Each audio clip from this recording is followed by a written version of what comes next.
Get an extra 10 rupees for every dollar sent by your loved ones abroad. Receive your money instantly via People's Bank, which has the largest branch network in the country with unmatched security.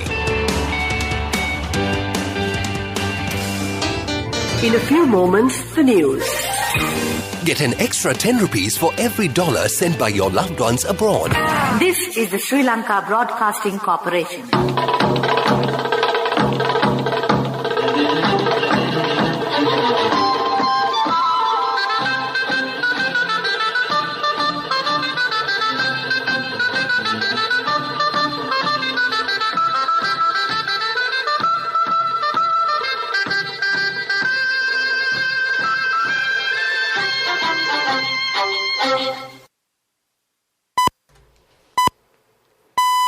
.45, this is the Sri Lanka Broadcasting Corporation.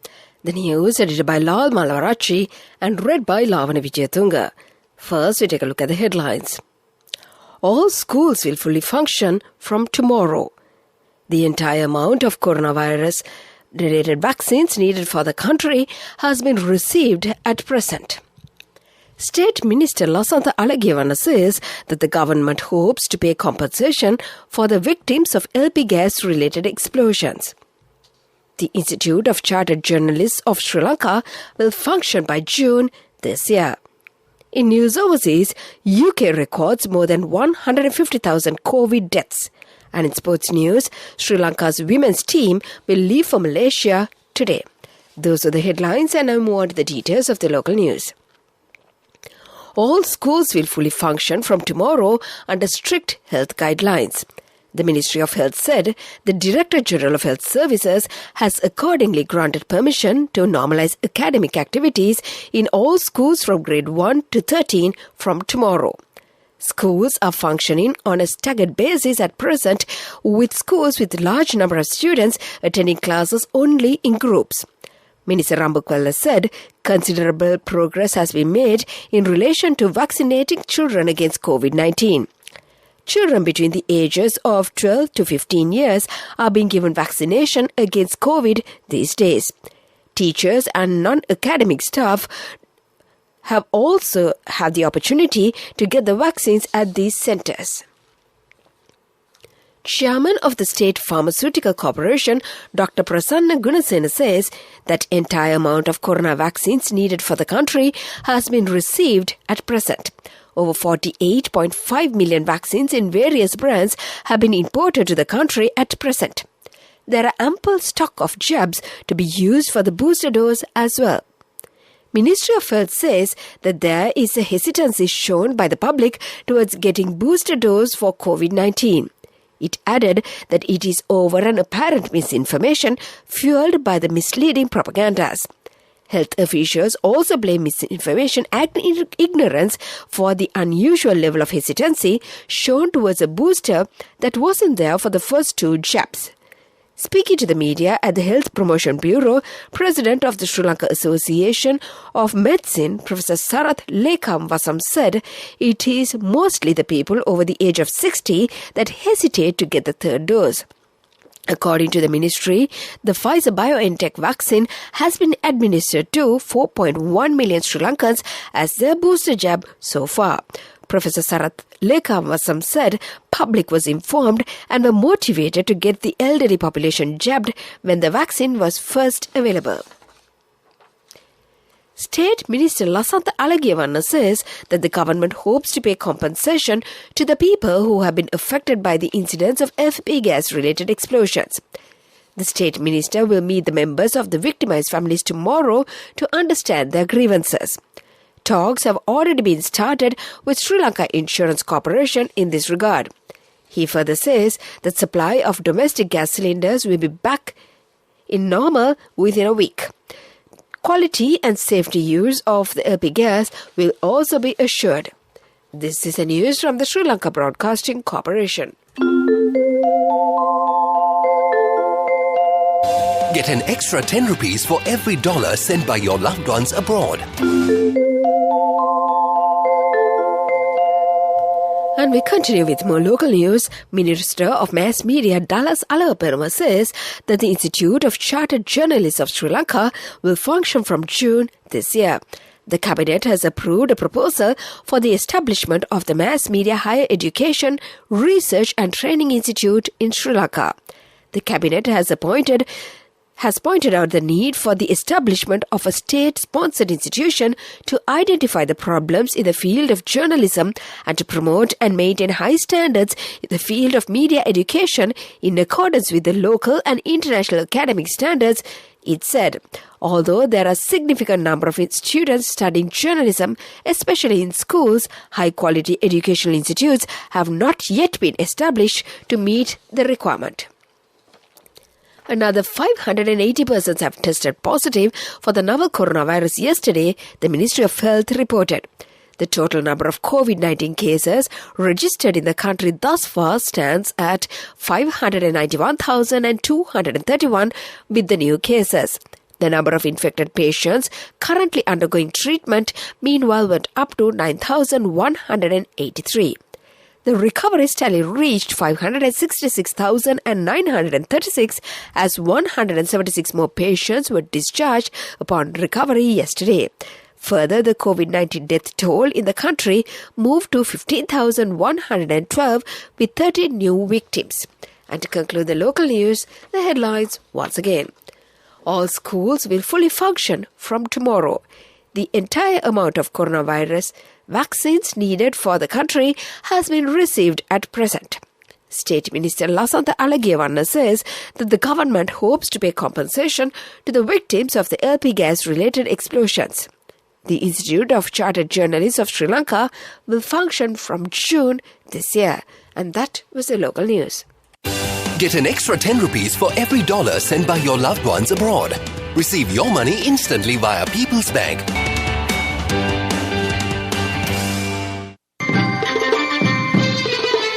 The main news story is brought to you by Siddhalepa Vedamahatmya. The main news story for this morning, energy experts urge the authorities to base fuel price revisions on a formula and make changes in a transparent manner so that the consumers are aware of the rationale for the revision. Fuel prices were revised suddenly when global prices were on a downward trend last week, adding on to the burden of people who have already saddled with a high cost of living. International energy specialist Dr. Tilak Siambalapitiya said fuel prices must be set transparently or based on a fuel pricing formula, however unpopular it may be. Then the price movements will be smaller and would be both up and down. Components of the price, import cost, insurance, port levy, duty, pipelines, tanks, taxes, filling stations margin, and even the provision of evaporation will be visible to all. He said the price should be set as an upper bound, allowing retailers to compete by offering discounts within a price band. And that was the main news story. The main news story was brought to you by Siddhalepa Vedamahatmya. And in Watchlight this morning, Deputy Director General of Health Services, Dr. Hemantha Herath says employees should not kiss, hug or eat together in small enclosed areas when they start work for the new year. They should strictly follow all health guidelines issued by the government and the Health Ministry to prevent the spread of COVID-19. He pointed out that employees can wish according to the traditional Sri Lankan way without kissing and hugging. Dr. Herath said that the employees should not gather in small rooms to eat food. And that came to you in Watchlight. Coming up, World News.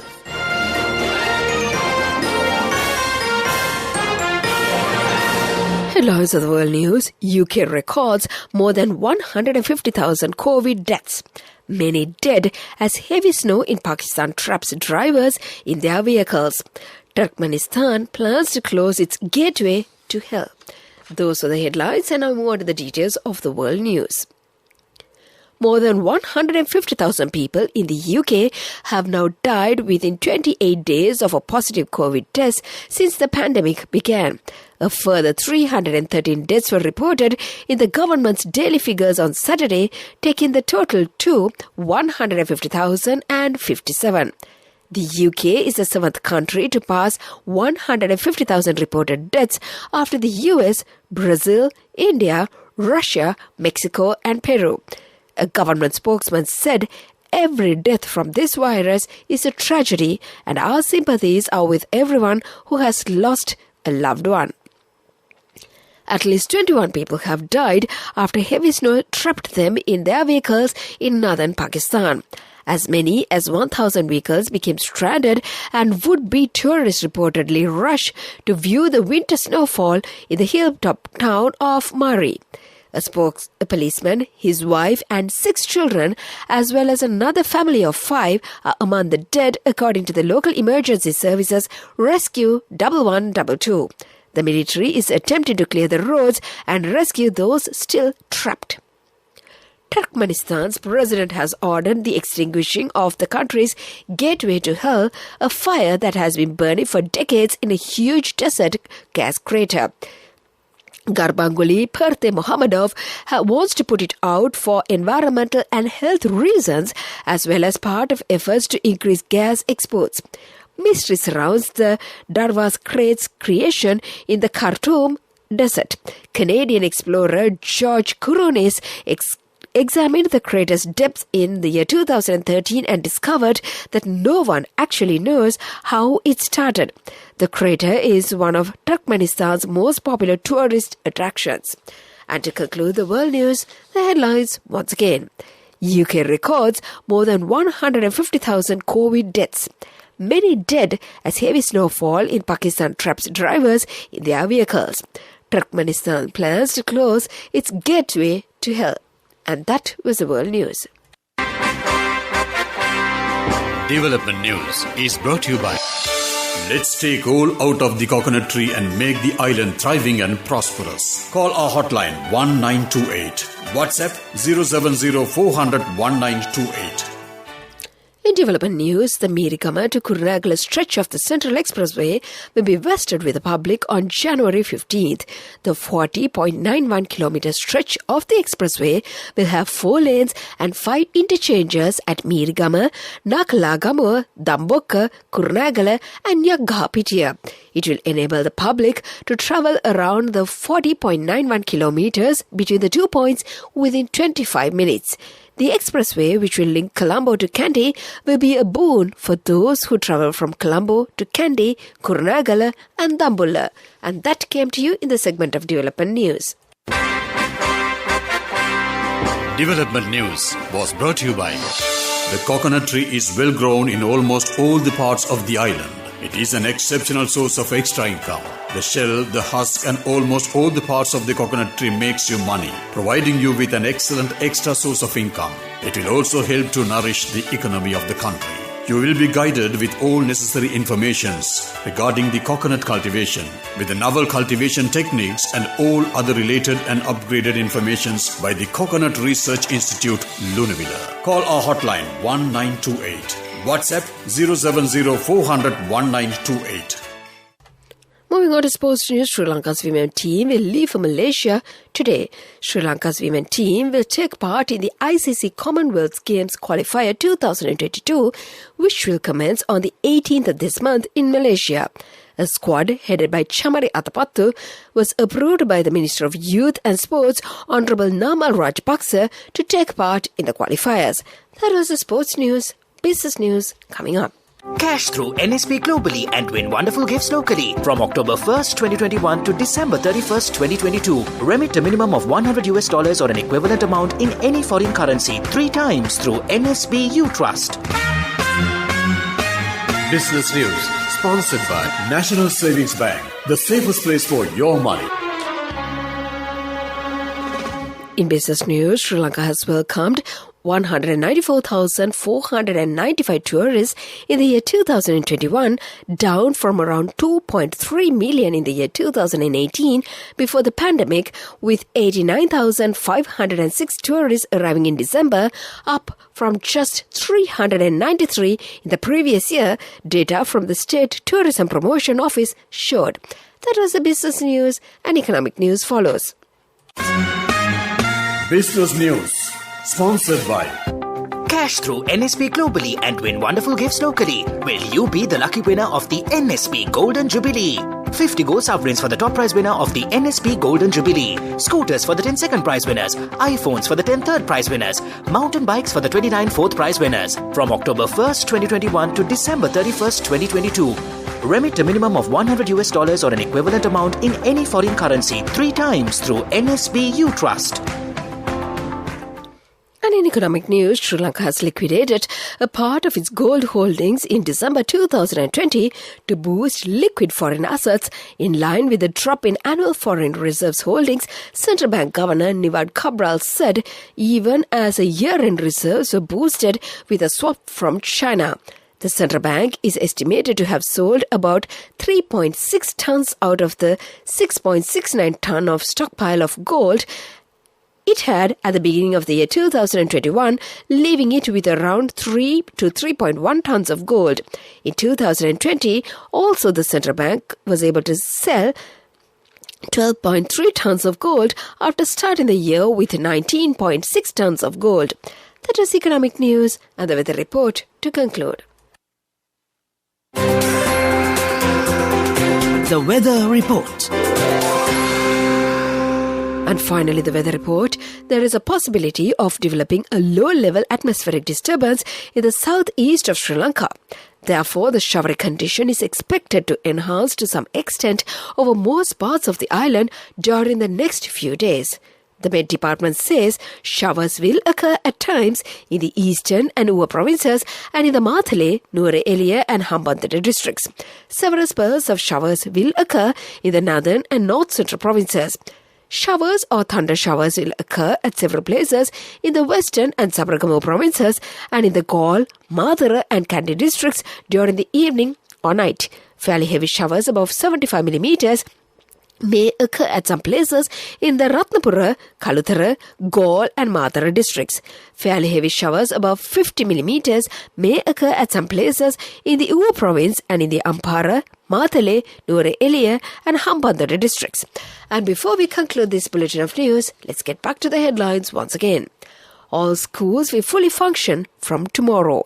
The entire amount of corona vaccines needed for the country has been received at present. State Minister Lasantha Alagiyawanna says that the government hopes to pay compensation for the victims of LP gas-related explosions. The Institute of Chartered Journalists of Sri Lanka will function by June this year. In news overseas, UK records more than 150,000 COVID deaths. And in sports news, Sri Lanka's women's team will leave for Malaysia today. And with that, we conclude this bulletin of news. Now it's back to your Sunday morning host, my good friend Shantima, to brighten up your day. Thank you very much, Lavani. That was Lavani Vijay bringing you the Sunday morning bulletin of news as usual. And we'll be seeing her in the evening hours. Yes, she shows 4, so she'll be here by 4 in the evening to keep you company from there up till 6 p.m. But within that time, we have a long way to go. And I'm going to be here till 9 a.m. That's for another 2 hours. And it's going to be music and more news coming your way from the dailies. 2.5 minutes down 7. This is Radio Sri Lanka. Brightening the future of both village and city. Millions of rupees for the development of the nation. Strengthening the agri-heart of the nation. Prospering lives. Ensuring safety. Presenting the highest cash award. Strengthening the nation. Mahajana Sampatha. Ensuring prosperity. Mahajana Sampatha from the National Lotteries Board.